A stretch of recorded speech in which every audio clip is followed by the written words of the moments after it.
So you're riding a bus out to Pennsylvania, is that right? Yeah, I mean, our travel plans are of note. We're going to get there the way we need to get there, and the best way to get there, the most efficient way. And after looking at things, Really? this late in the game, we're going to do what's best for our team, logistics-wise. Coach, what's the biggest benefit of this duel at this time of the season for you guys? Well, there's time before the Big Tens, and so if we weren't in this duel, we would have a scheduled duel.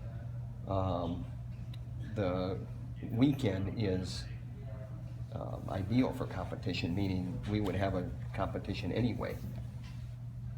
So just stay sharp, that sort of thing before Big Ten. Yeah, but it's not like it's unusual. It's status quo almost. I mean, you're going to compete this weekend, whether you're in the national duels or not. Do you like this format? No, I don't. Why not? I think that we need to focus on things that matter in wrestling. I think that the national duels are not what's wrong with wrestling. Whether or not dual meets matter or not, they matter. And they matter on campuses across the country. We need to focus on the rules that are simple, that reward exciting, aggressive wrestling. And we need to start a Division I program at a Power 5 conference school. Texas, Washington, Florida, Florida State. That's what we need to do. That's where we need to focus. It can happen. It can happen. And you start a women's sport along with it, the headlines will go for months. They'll go for months. We focus on little things. It's like bottom, top. We need to be top, bottom. Would you almost rather a bracket format? Do you think that would make it almost more exciting? I think wrestling is fine the way it is in the seasonal format. I think what we have to do is focus on the things that are going to make it more exciting.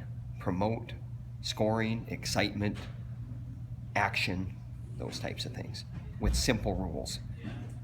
The national duels have changed so much over the years, whether there was a 2-day format in January or whatever to a couple of years ago was at the end of the year, and now kind of this bowl almost atmosphere. I mean, is there a preference that you'd like to see?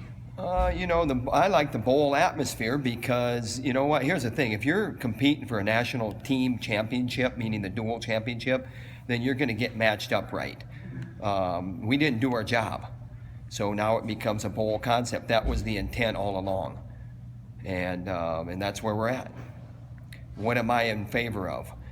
I'm in favor of the things that I stated earlier, to really focus on moving wrestling forward. That's what we got to do. So should it just be two teams and that's it? We have smart people. We have smart people on the rules committee. Chuck Barbie's a rules editor. We have Tim Shields. He's the national officials coordinator. We have smart officials. Officials want a say. They want a say in how they call these rules. They don't have a say. They don't have a voting voice on the rules committee.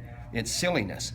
So our rules committee, which is comprised of wrestling people, they push things and agendas down the official's throat. Here's how you're going to call it, and the officials are shaking their head. We're the ones that got to call it, give us a voice. That's what makes the most sense to me. Officials are smart. We're putting them in a hole where they can't make good calls because of the rules. And we say that we're trying to simplify things. What we're doing is we're trying to sterilize. We don't want anybody to make a mistake.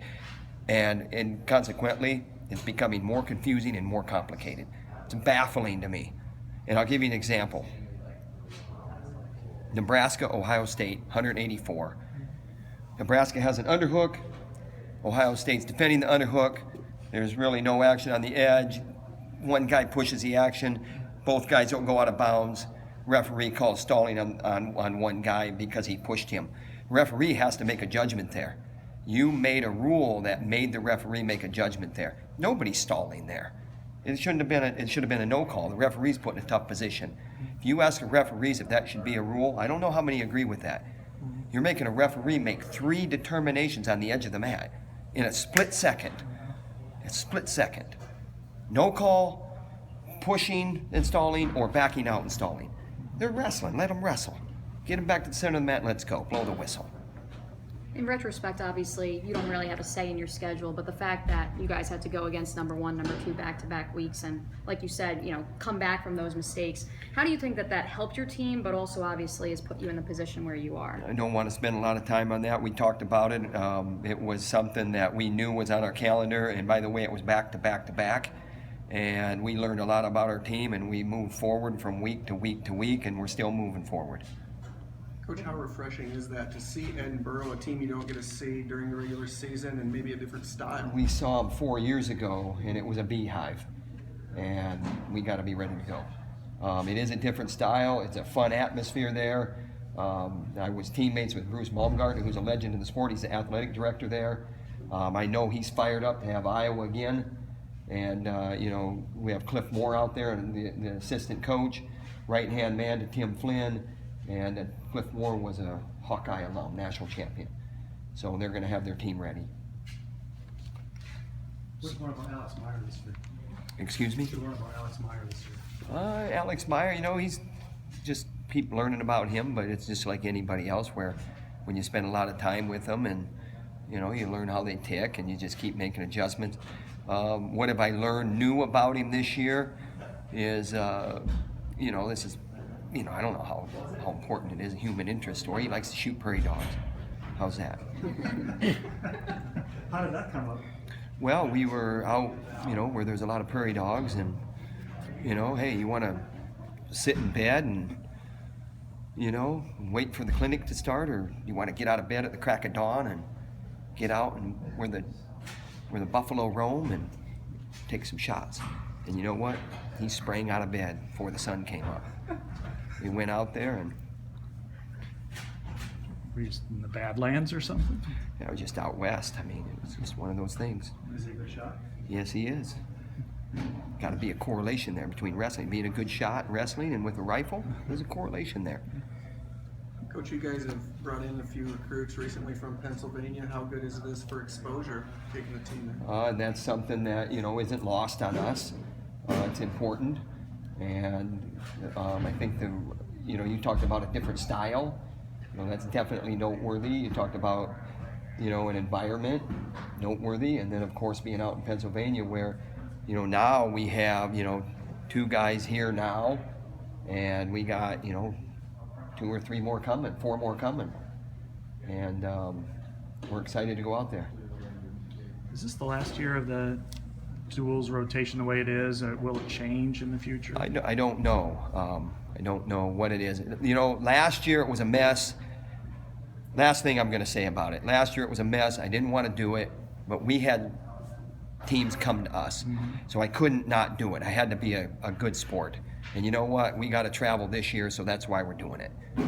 It can be a good concept, but it needs to be where you just, worry about why dual meets are important on your campus and build your team to win in an exciting fashion. And it can happen. Penn State has upped their home crowds because of it. Ohio State just had 15,000 plus in their main basketball arena. Those are things that are noteworthy to me. Those are things that shows that dual meets are relevant. That's what's important to me, and that's what you build on. So is this a gimmick then? I'm done talking about it. We're going to Edinboro for the national duels, and we're fired up. Thanks, Coach.